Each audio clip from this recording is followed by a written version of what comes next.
Actes au chapitre 1er, c'est encore Luc qui écrit, le médecin bien-aimé, comme l'a surnommé l'apôtre Paul dans le livre des Actes, et qui a accompagné l'apôtre Paul dans les voyages missionnaires, pour les soigner entre autres aussi, mais pour annoncer l'évangile également.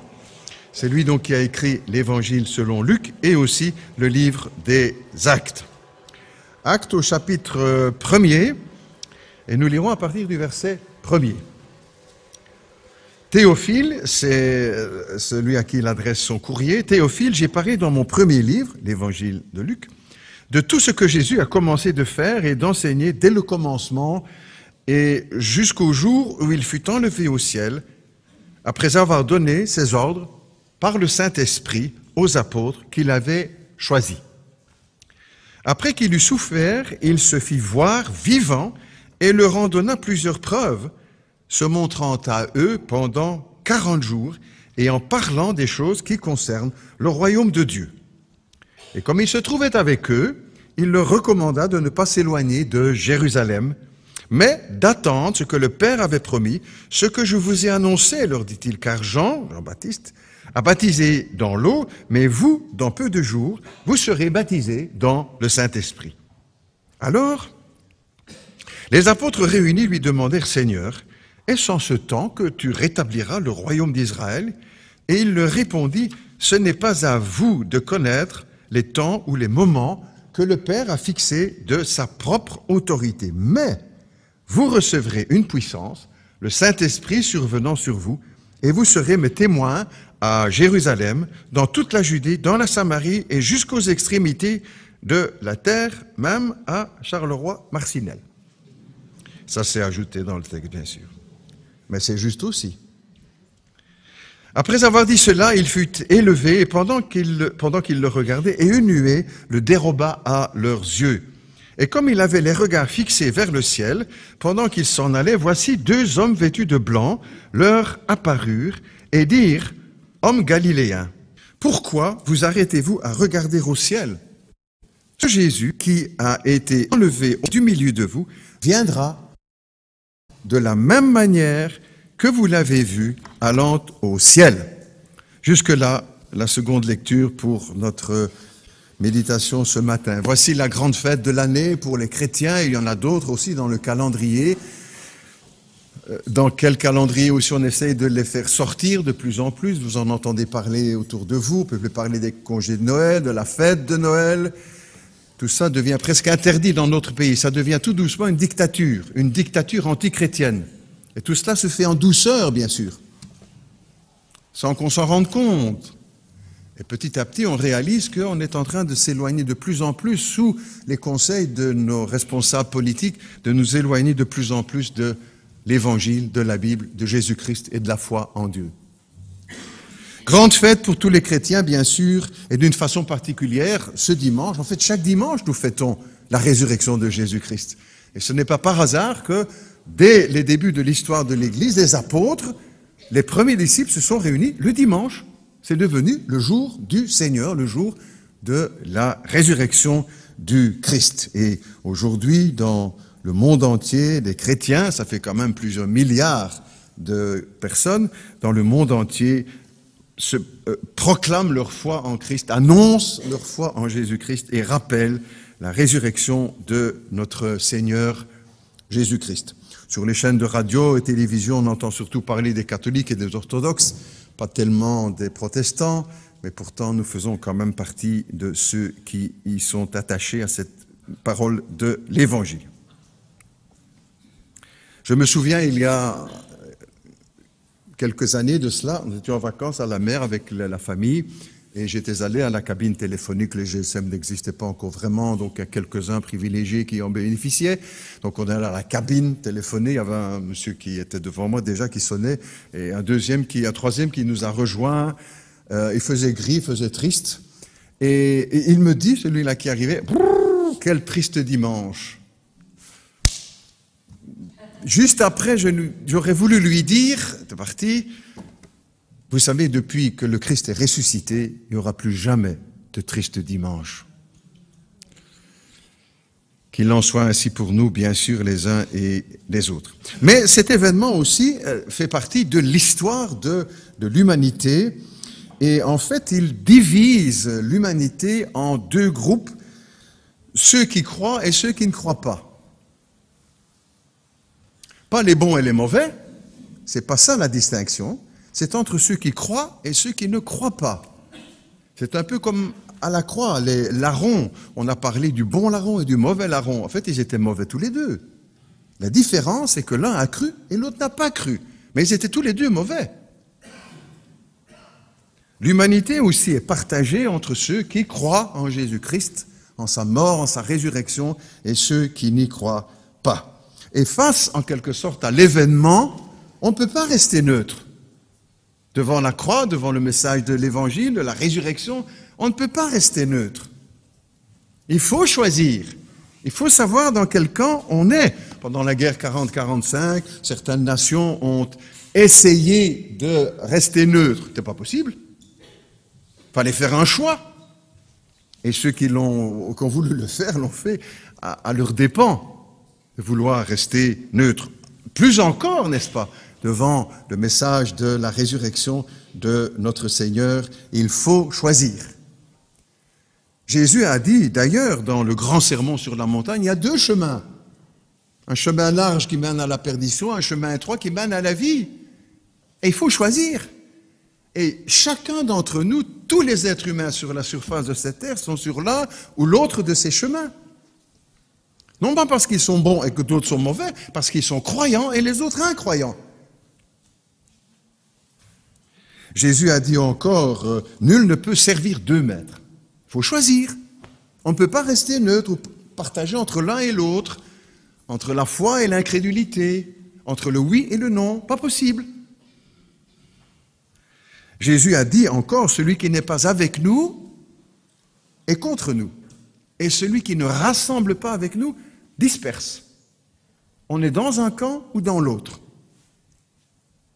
Et chacun de nous aussi ce matin, moi je ne connais pas la vie de chacun d'entre vous, de chacun d'entre nous, même ces personnes que je connais très bien, moi je ne sais pas sonder les cœurs. Mais ça vaut la peine d'y réfléchir, nous sommes tous sur un de ces chemins, nous avons tous choisi un maître, et nous sommes chacun dans un camp, pour ou contre. On ne peut pas rester neutre devant le message de l'Évangile, devant le Christ ressuscité, crucifié et ressuscité. On pourrait penser peut-être que c'est aujourd'hui l'homme du XXIe siècle qui éprouve des difficultés à croire à la résurrection de Jésus-Christ. Et ce mouvement, il faut le reconnaître, gagne du terrain dans le monde, dans d'autres pays en dehors du nôtre, qui n'est peut-être pas les plus favorisés pour l'Évangile. Dans d'autres pays, c'est le contraire. Il y a une grande moisson. Certains pays sont vraiment touchés par l'Évangile, avec beaucoup de personnes qui se convertissent. On souhaiterait ça en Belgique, bien sûr, mais en général, quand même, dans nos pays, la difficulté à le croire se fait de plus en plus grande. Et on pourrait penser que c'est surtout aujourd'hui, 20e siècle, 21e siècle, le siècle de la science et de la connaissance, etc. Mais en fait, quand on lit les évangiles, la parole de Dieu, on se rend compte que c'est pas du tout le cas. C'est l'homme tout court qui a toujours eu difficile, aux réticents à croire à la résurrection. Pas seulement l'homme moderne, comme on dit, mais l'homme de tous les siècles. La Bible ne cache pas que les disciples eux-mêmes ont été, même après les informations au sujet de la résurrection, ont été dans le doute et dans l'incrédulité. Ils n'ont pas triché avec leur propre vie. Ils se sont montrés tels qu'ils étaient, mais pendant un temps, ils ont été, malgré tout ce qu'ils avaient vu, entendu du Christ, etc., ils étaient encore dans le doute. Et on connaît évidemment le cas le plus célèbre, entre guillemets, tristement célèbre, Thomas, qui voulait voir pour croire, lui. Pourtant, les disciples lui disaient, on a vu, il est venu il y a une semaine, il était avec nous, on a touché, on a...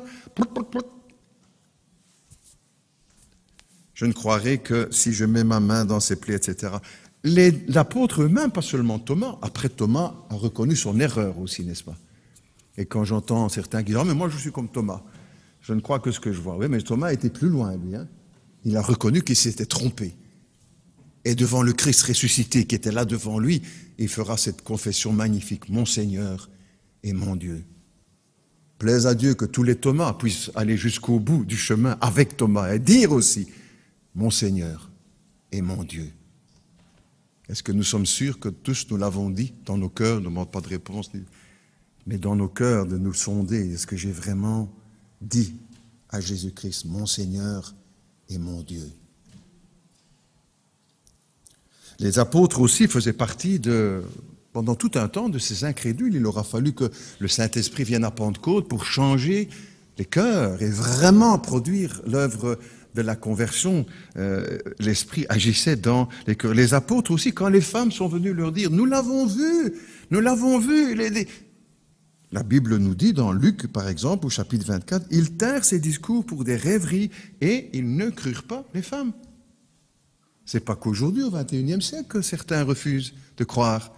Déjà au 1er siècle, parmi le cercle restreint des bénis, puisqu'ils avaient vécu 3 ans avec le Christ, ils avaient vu tout, ils marchaient sur les eaux. Et malgré tout, quand elle vient leur dire, ils ne croient pas à la résurrection. Que ce soit au 1er siècle ou au 21e siècle, la réaction est souvent la même. Au départ, en tout cas. Et peut-être que nous aussi, on a fait partie de ce groupe pendant un temps. Comme les disciples, jusqu'au jour où ils ont devant eux le Christ ressuscité, avec lequel ils vont manger, ils vont parler, qui va les enseigner, qu'ils vont toucher. Ah, ça maintenant on ne peut plus mettre en doute. Mais il a fallu ce moment-là, et puis après, confirmation avec la venue de l'Esprit. On trouve la même réaction aussi chez l'apôtre Paul, le grand apôtre Paul, n'est-ce pas?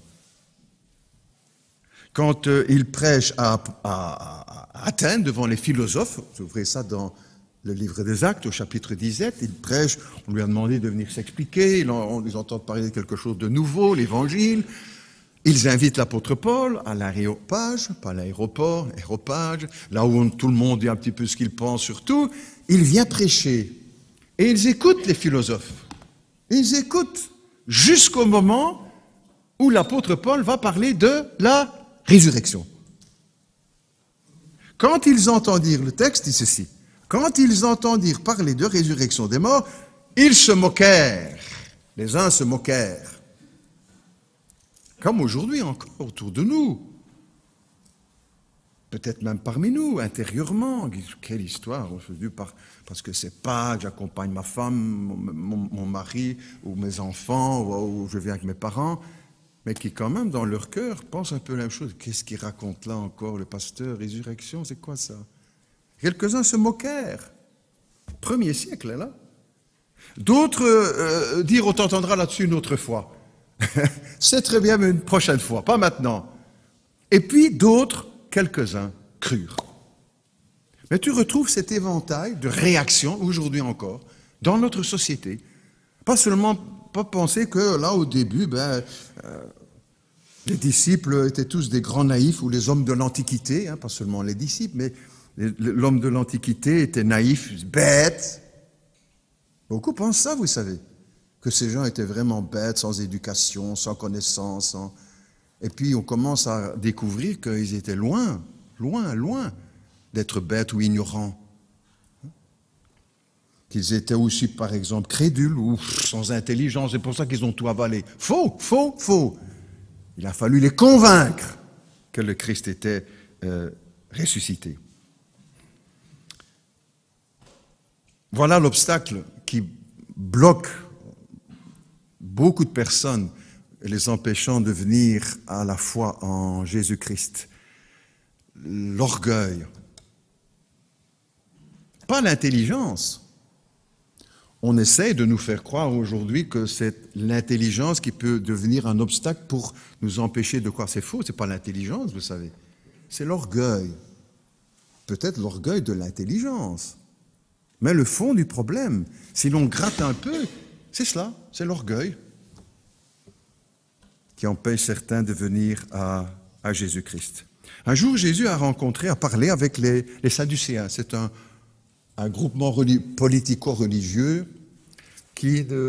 parisien qui ne croyait pas à la résurrection. Ils étudiaient la Bible, ils lisaient la Bible, l'Ancien Testament en tout cas, mais ils ne croyaient pas à la résurrection, etc., etc. Et Jésus leur dira ceci. Et à tous ceux qui jettent le doute ainsi, sur la résurrection, Jésus leur dirait, écoute bien, vous êtes dans l'erreur. Ce n'est pas le pasteur ou les protestants ou les croyants qui disent, hein, vous êtes dans l'erreur, vous qui ne voulez pas, à ceux qui ne veulent pas croire. C'est Jésus qui dit comme ça. Vous êtes dans l'erreur pour deux raisons. Premièrement, parce que vous ne comprenez pas les Écritures. Deuxièmement, parce que vous ne connaissez pas la puissance de Dieu.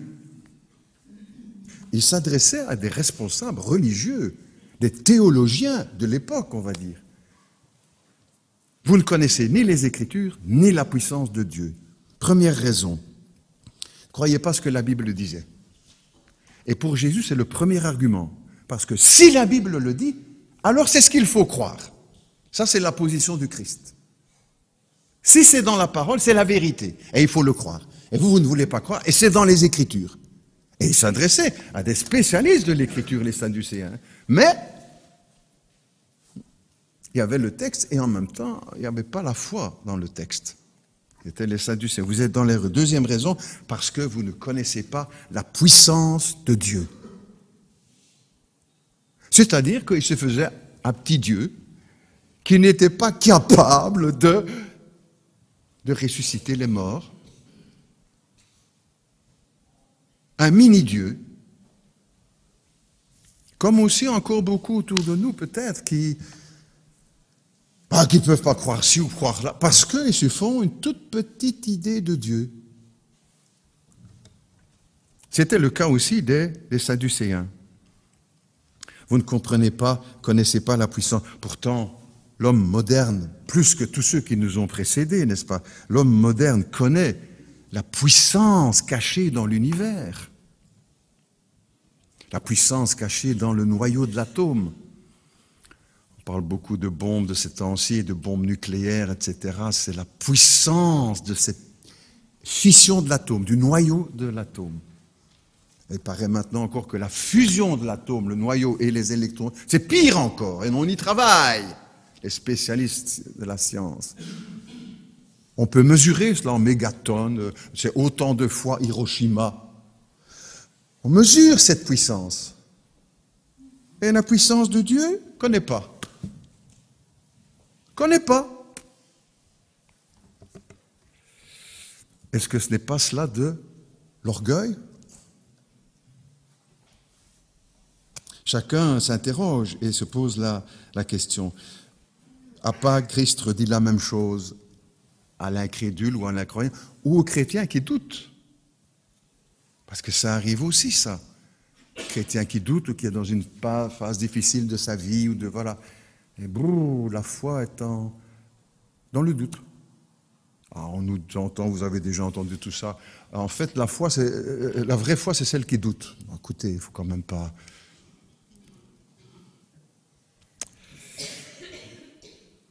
Christ redit encore la même chose à l'incrédule, à l'incroyant qui rejette la résurrection. Tu es dans l'erreur. Ce n'est pas le pasteur qui dit, hein, le Christ, le plus grand personnage de toute l'histoire de l'humanité, qui dit à ceux, vous êtes dans l'erreur.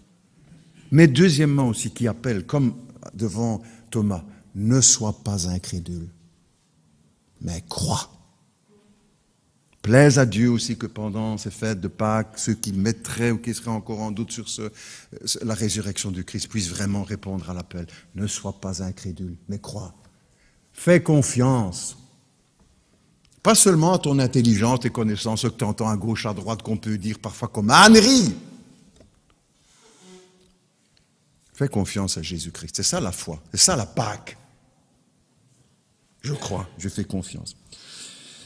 Nous aussi, sur cela, la Bible insiste pour nous dire pour nous préciser encore que la résurrection, le message de la résurrection dont il est question dans la Bible, c'est de la résurrection corporelle du Christ.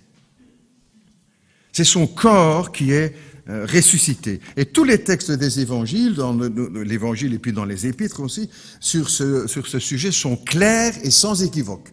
C'est son corps, le corps qui a été crucifié, le corps qui a été mis dans la tombe, c'est ce corps-là qui est ressuscité.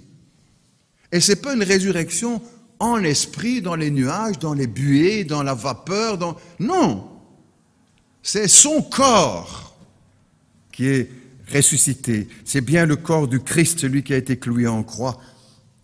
Il y a plusieurs années maintenant, était sorti un film sur la vie de Jésus qui avait marqué assez bien la société, hein, Jésus de Nazareth de Franco Sefirelli, qui était voir aussi, bien sûr, comme beaucoup d'autres.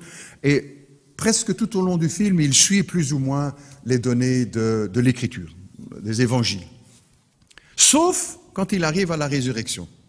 Là, il sort des rails, il sort du texte. Là, il invente ou il trahit.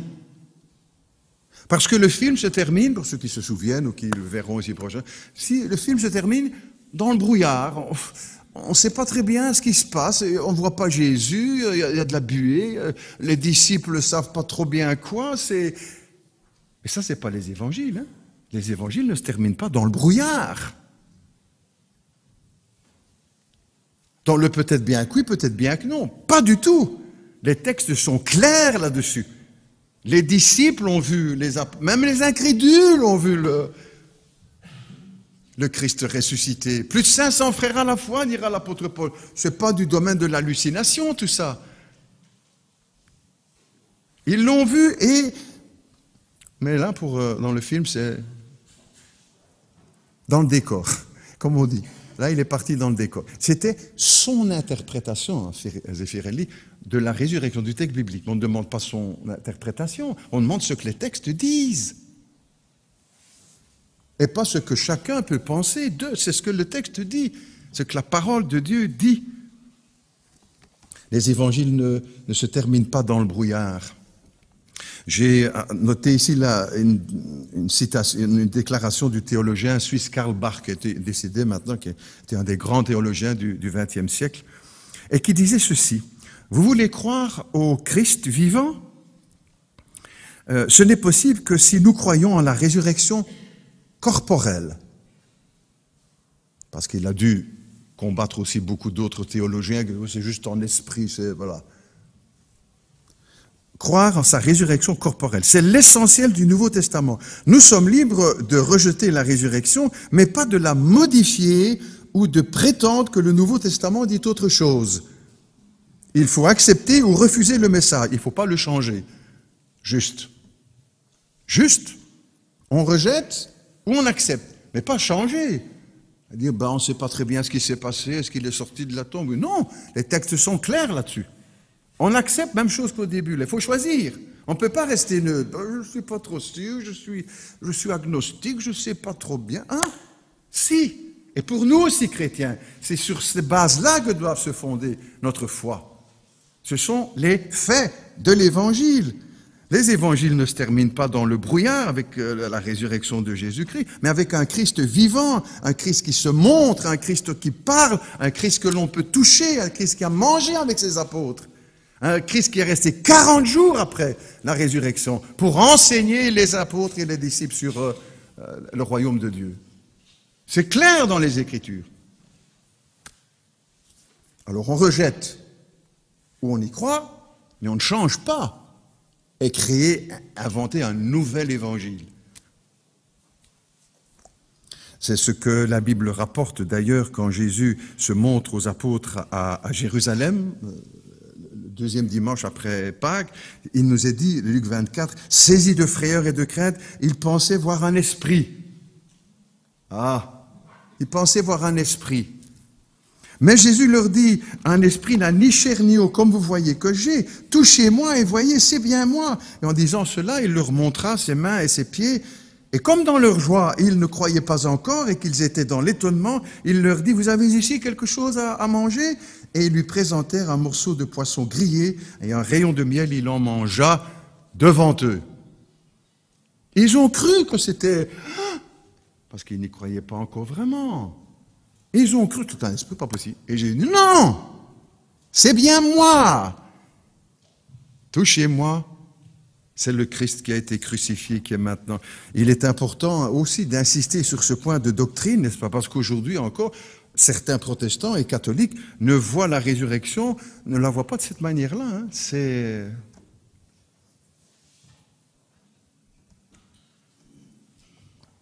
Et sans s'en rendre compte, n'est-ce pas, ils font mentir Jésus. Ils font Jésus menteur, parce qu'il a dit le Christ. Voyez, c'est bien moi, touchez-moi. Un corps n'a ni chair ni eau, comme vous voyez que j'ai. La résurrection de Jésus-Christ fait partie des événements historiques de notre humanité. Et la tendance aujourd'hui serait de repousser ces faits dans le domaine de la foi. Ah, on y croit, ben.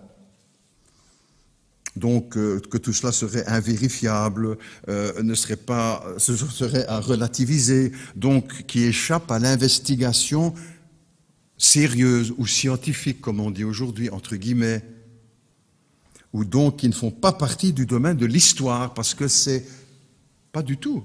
Le texte insiste là-dessus. Et nous qui sommes attachés à l'Écriture, à la parole de Dieu, à la vérité, c'est ainsi que nous avons à le recevoir. Et c'est ce que nous croyons en tant que chrétiens, nés de nouveau, convertis à Jésus-Christ. La foi s'appuie sur des faits et pas sur du brouillard et Au contraire, la foi s'appuie sur des faits. Dans la Bible, la foi, ce n'est pas un saut dans le vide. Oh, on verra bien, on se jette. Non, la foi dans la Bible, c'est s'appuyer sur des faits.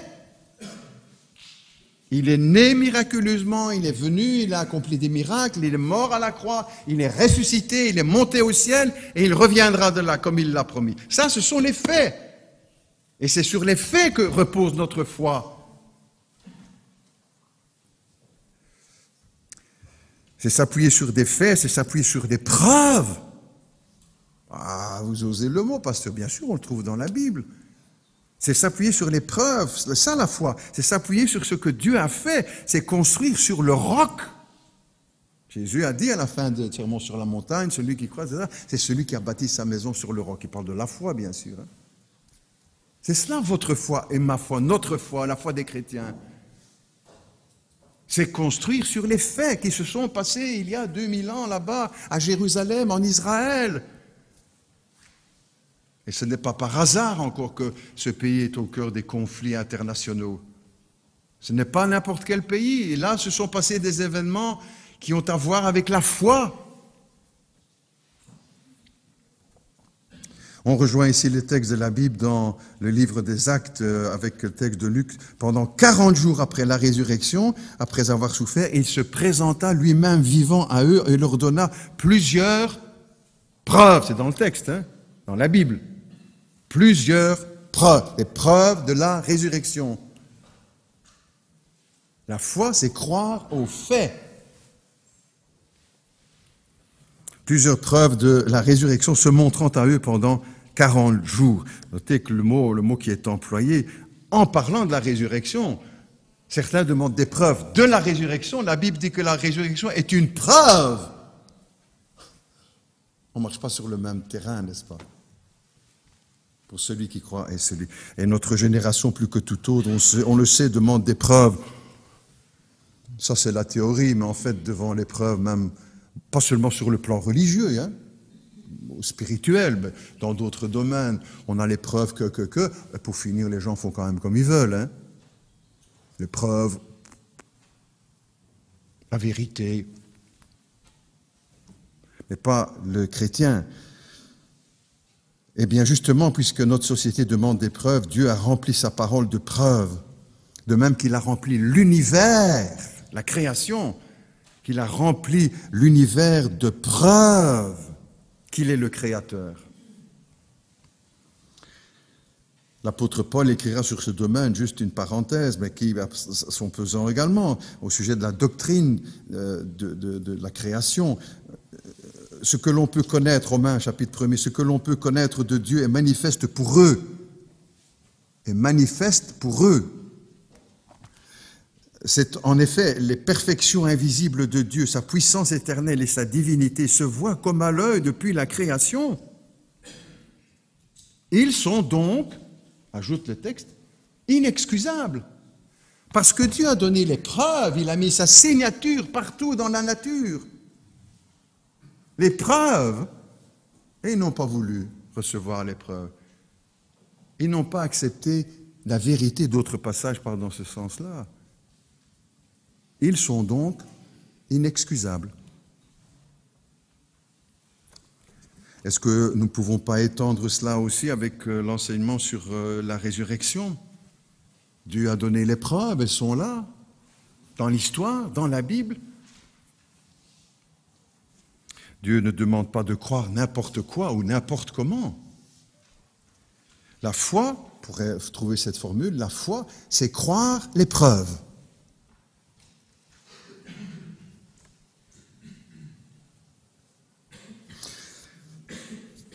Nous nous souvenons peut-être de certains films que nous avons vus il y a quelque temps encore. J'y fais allusion ici. Il y a une cinquantaine d'années à peu près aussi, aux États-Unis, un jeune général, le général Lee Wallace, qui est, vous allez voir pourquoi je signale ça un petit peu plus loin, un des plus jeunes généraux de l'armée américaine. Il avait 34 ans. Et puis ensuite, il a été nommé gouverneur du Mexique. Et un de ses amis, un croyant, il était lui-même aussi un croyant, en tout cas tout au début de sa vie, il lui a mis dans l'idée de dire « Mais pourquoi tu n'écrirais pas quelque chose pour réfuter toutes ces fables au sujet de l'évangile, de la résurrection, des miracles, etc. etc., etc. » Il trouve l'idée intéressante. Et pendant 5 ans, il va se consacrer à ça.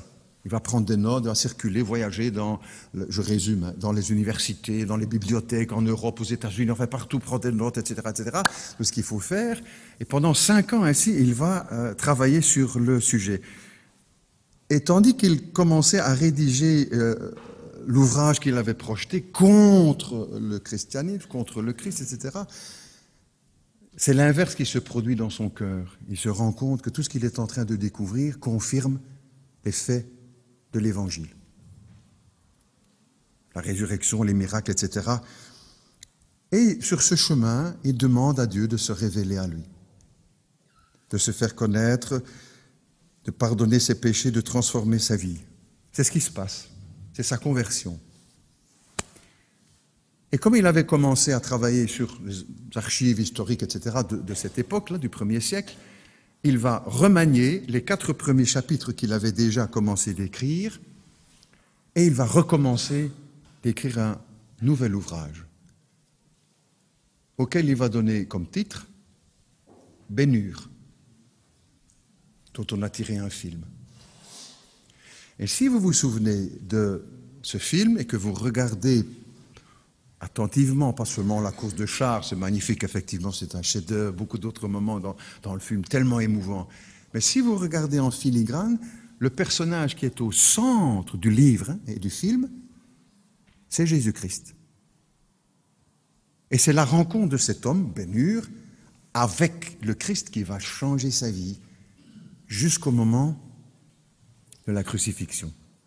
Prochaine fois que tu regardes, sois attentif à ça. Pas seulement, très bien, décor magnifique, mais à ça, passage de Jésus-Christ et de cette rencontre avec cet homme. C'est ce livre qu'il a. Il voulait trouver des preuves contre, il a trouvé des preuves pour, et ça a amené sa conversion. Question, et je termine. Mais qu'est-ce que tout cela change? Est-ce que c'est tellement important aujourd'hui? Il y a tellement d'autres choses dans la vie des gens aujourd'hui. Est-ce que cela est vraiment important? Qu'est-ce que ça change pour finir d'y croire ou de ne pas y croire? Mais ça change tout, n'est-ce pas? Ça change tout, que l'on y croit ou que l'on n'y croit pas. Ça change tout, ça change la vie, ça change la mort, ça change le travail, ça change la famille, l'amour, la maladie, etc., etc., etc. Tout change. Une fois qu'on y croit. Sans la résurrection du Christ, n'est-ce pas, la vie n'a plus de sens. N'a plus de sens. Rien n'a de sens. Sans le message de l'Évangile, de mort, la venue de Christ, de Dieu parmi nous, sa mort, sa résurrection, plus rien n'a de sens. Pense un peu aussi à cela. Même en tant que chrétien, dit, mais comment ceux qui ne croient pas arrivent-ils à vivre et à traverser les épreuves? S'il n'y a pas de résurrection, la mort rend tout absurde. Il n'y a plus d'espérance. On ne va pas détailler ça parce que ça pourrait être un peu trop macabre, mais Repense un peu à cela. Repensons-nous à ça aussi vis-à-vis à ceux à qui on va parler. Mais est-ce qu'on va les convaincre? Est-ce que... Si les morts ne ressuscitent pas, nous dit la Bible, mangeons, buvons, demain nous mourrons. Il n'y a plus rien qui a de sens. Et je pense que j'ai déjà dit, je crois, je pense que c'est là l'une des raisons qui explique l'augmentation du nombre de suicides, spécialement dans notre pays, dans notre Wallonie. Au début de l'année, le journal La Dernière Heure a donné des statistiques. Il y a 2 fois plus de suicides en Wallonie que dans le reste de l'Europe. Pourquoi? Parce qu'il n'y a plus d'espérance. Parce qu'on a retiré la vie de plus en plus dans tous les domaines de notre société. Il faut gommer toute trace du christianisme. Il ne faut surtout plus que... Alors peut-être qu'il y a d'autres raisons. Moi, je ne suis pas scientifique, je n'ai pas fait une étude scientifique sur ça, mais c'est quand même étonnant, n'est-ce pas? Chaque année, ces chiffres sont en hausse et beaucoup de personnes, ne croyant pas à la résurrection, à une vie après la mort, mais tombent dans le désespoir le plus désespérant. Tout s'achève dans la tombe, pour moi, pour mon épouse, pour mon mari, pour mes enfants, pour mes petits-enfants. C'est ça la vie.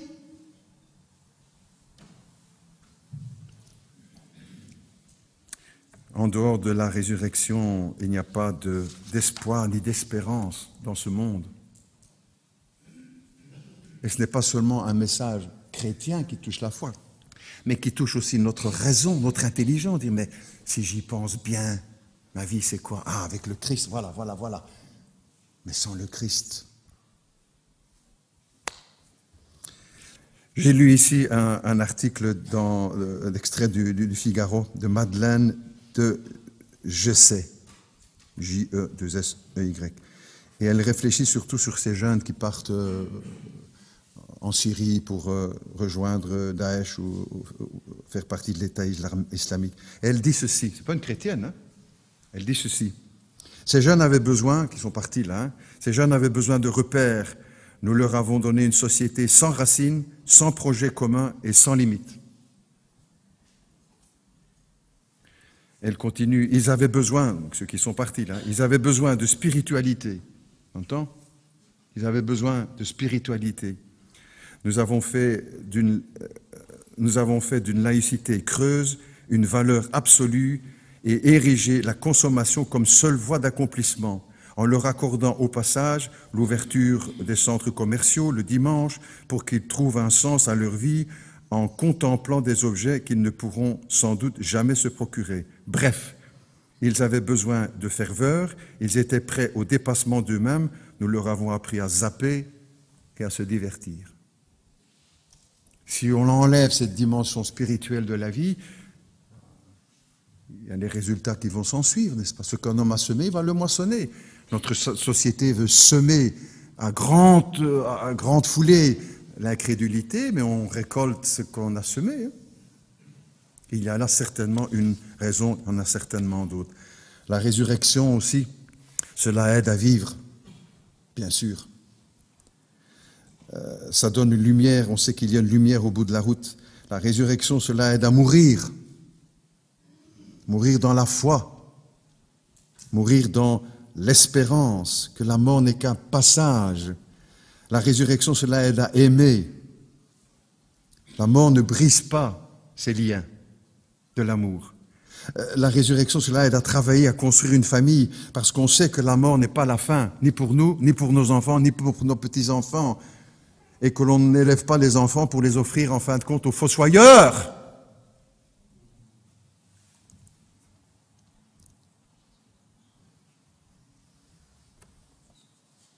Quand il n'y a plus d'espérance, il n'y a plus de goût à la vie. Et c'est l'une des différences entre un chrétien et un non-chrétien. La Bible dit clairement, l'apôtre Paul écrit, conduit par le Saint-Esprit, « Nous ne sommes pas de ceux qui n'ont pas d'espérance. » C'est un texte qu'on lit même à l'occasion des services funèbres, des obsèques, dans les cimetières. Et c'est là aussi qu'il faut croire à la résurrection, à l'espérance, aux paroles du Christ. Et cette espérance, bien sûr, est liée à la résurrection. La Bible dit encore, si nous croyons que Jésus est mort et qu'il est ressuscité, est-ce que nous croyons? Croyons aussi que Dieu ramènera par Jésus et avec lui ceux qui sont morts, les uns pour la vie éternelle et les autres pour la ruine et la honte éternelle. Pâques, la résurrection de Christ, c'est aussi un appel à réfléchir, à choisir ou à confirmer le choix que nous avons fait dans le passé. Joyeuse fête de Pâques dans le Christ. Prions ensemble. Notre Dieu, notre Père, nous voulons te remercier pour ta parole. Quel bonheur de pouvoir construire nos vies sur ce que le Christ a dit, ses prophètes, les apôtres, sur ta parole qui est la vérité. Notre Dieu, nous te remercions de ce que tu nous permets de construire et parce que tu inscris dans nos cœurs cette espérance, plus une espérance, c'est une assurance, comme dit la Bible aussi, une assurance vivante.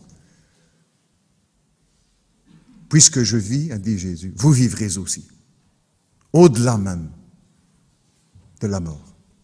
Seigneur, nous voulons croire en ta parole, en tes promesses, croire que ta parole est la vérité. Merci pour chacun de ceux qui croient en cette grâce, en cette résurrection miraculeuse du corps de Jésus-Christ.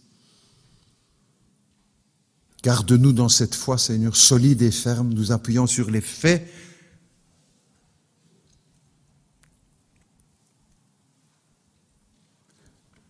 Que nous puissions aussi transmettre ce message de vie à ceux qui sont autour de nous, qui sont peut-être dans le doute, au bord du gouffre aussi, parce qu'il n'y a plus d'espérance dans leur vie, jeunes ou moins jeunes. Nous prions aussi pour celui ou celle qui est parmi nous ce matin ou qui suivra le culte au travers des Internet ou CD, et puisse aussi faire le point dans sa vie. Peut-être aussi en ce jour de Pâques, venir à Jésus-Christ, personnellement, avec ces mots de sincères, peut-être que vous pouvez dire dans votre cœur, pas à moi, pas à nous, à Jésus-Christ, à Dieu, qui vous connaît, qui vous sonde, qui vous a donné la vie, qui vous fait respirer maintenant, peut-être dire, mon Dieu, ce dimanche, je m'approche de toi, petit pas. Hésitant encore, mais je ne veux plus rester neutre. Ce n'est pas possible. Je veux répondre aujourd'hui à ton amour. Je veux répondre à ton amour, à ta mort pour mes péchés, à ta résurrection. Je sais que je suis loin d'être parfait, même si je fais partie des braves gens. Les braves gens sont aussi pécheurs et ont aussi besoin de Jésus-Christ. Ce matin, je viens, je reconnais mes fautes, mes torts, mes péchés. Je ne cherche plus à tricher avec moi-même, ni avec toi. Je te demande pardon. Je te demande pardon. Je crois.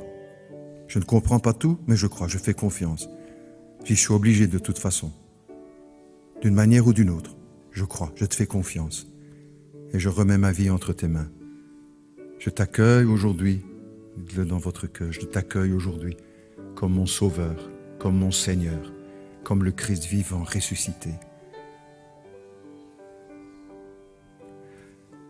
Je te confesse comme Seigneur. Et à partir de ce jour, je vais vivre avec toi et pour toi. Tu changes ma vie, tu transformes ma vie, tu me sauves. Tu me sauves. Et je suis heureux aujourd'hui de t'appartenir pour toujours. Nous prions pour que tu agisses, Père Céleste, dans les cœurs, et puis pour chacun de nous, ceux qui avons déjà fait cette démarche, de confirmer dans nos cœurs l'évangile de Jésus-Christ, la vérité des Écritures et la foi en Jésus-Christ. pour maintenant et pour l'éternité. Au-delà de tout ce qui est tellement superficiel, Seigneur, dans notre vie, dans notre société, inutile même, dégradant même. Ce matin, nous touchons à l'essentiel, aux choses les plus profondes de la vie d'un être humain. Que ton esprit agisse en nous, Père Céleste. Nous te le demandons au nom de Jésus. Amen.